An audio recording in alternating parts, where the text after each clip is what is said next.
कि जोरी बनल रहे, जोरी बनल रहे दुल्हा दुल्हीन के,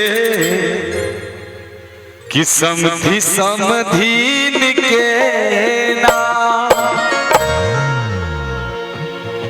कि समधी समधीन के दुल्हा दुल्हीन के, कि समधी समधीन के अरे दुल्हा दुल्हीन के, कि जोरी बनल रहे, कि जोरी बनल रहे दुल्हा दुल्हीन के, समधी समधीन के ना, कि जोरी बनल रहे दुल्हा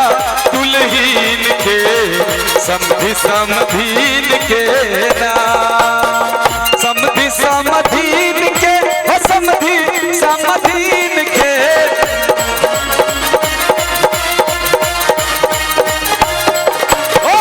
समधी समधीन के, समधी समधीन के, जोरी बनल रहे, जोरी बनल रहे दुल्हा दुल्हीन के, समधी समधीन के, जोरी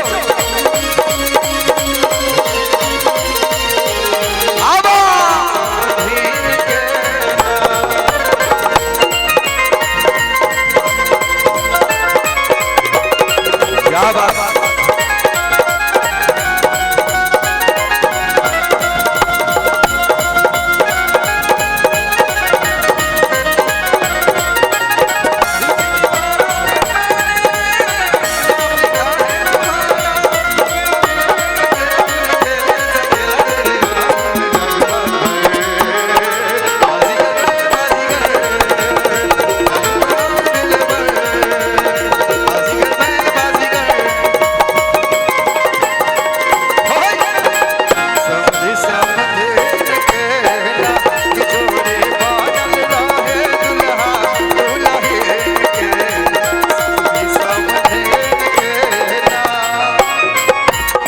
और ये जो तिलकोत्सव आज किया गया है, क्या बात है, वो जो आया है वैशाली जिला से आइल बा तिलक हुआ,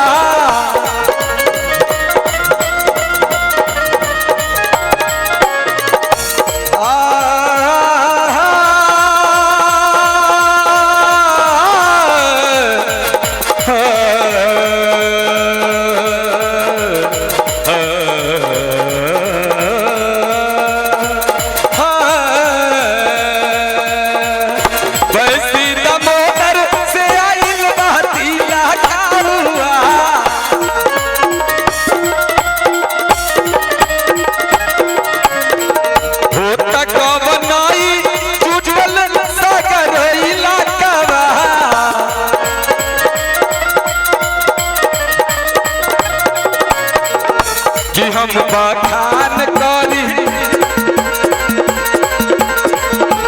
हम बखान करी,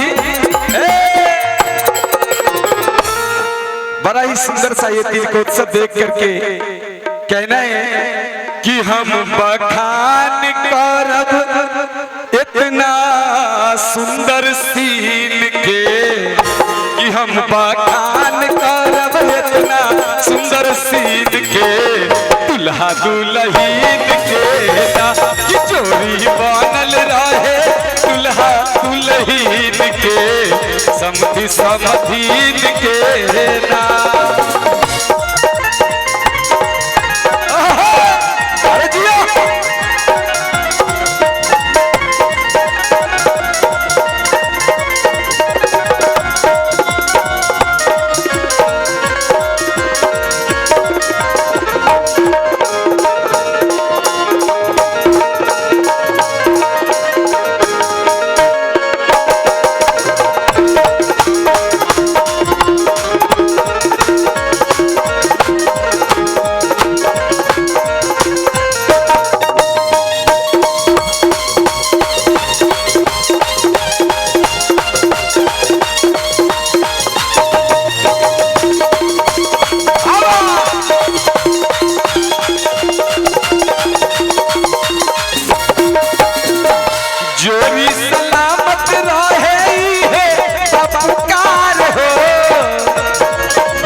शुभ कामना बाटे हमर कुंजे बिहार टीम के आशीर्वाद है हमारे टीम के, हमारे बैनर के जितने भी कलाकार हैं सब की तरफ से, हमारे जितने भी फैंस, हमारे फेसबुक पेज गुंजे बिहार ऑर्केस्ट्रा 2,16,000 जुड़ने वाला है, सभी की ओर से शुभकामनाएं आपको। आप सदैव आपकी जोड़ी सलामत रहे, चमकती रहे। और किसी के कहना क्या कि शुभ कामना बाटे, कि शुभ कामना बाटे गुंजे बिहार टीम के, दुल्हा दुल्हीन के ना की जोड़ी बनल रहे, दुल्हा दुल्हीन के समधी समधीन के ना, समधी समधीन के, समधी समधीन के,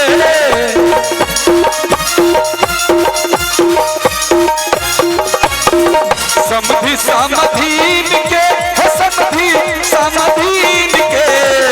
की जोड़ी बनल रहे, की जोड़ी बनल रहे, दुल्हा दुल्हीन के